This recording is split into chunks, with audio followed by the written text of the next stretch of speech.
கண்ணை முழிக்கிற கண்ணை நோண்டி புடியாம பாத்துக்க. என்ன மறைக்கிறீங்க? கண்ணை குத்தி புடியாம பாத்துக்கங்க. அப்படியே வாயெல்லாம் குத்தி உடச்சு புடியாம பாத்துக்கங்க. இவங்க சும்மா சும்மா முழிச்சுட்டே இருக்காங்கன்னு அடிச்சு அப்படியே வாயெல்லாம் உடச்சு விட்டுருனே. தம்பி அந்த பொருளை கொடு.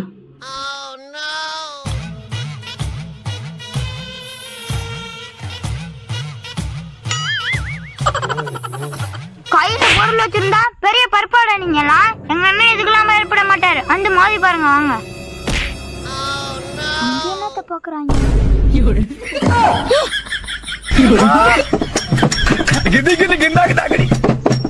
உங்க அண்ணன் இப்ப நான் அடிக்கிற மூடல இல்ல, போய் புளி தாட்டணும். எங்க அண்ணனே போயிருச்சு, எனக்கு என்ன வேலை? நான் போய் தட்டை இருக்கிறேன். இவங்கெல்லாம் போயிட்டாங்க, எனக்கு என்ன வேலை? சண்டை விட்டு சரியா?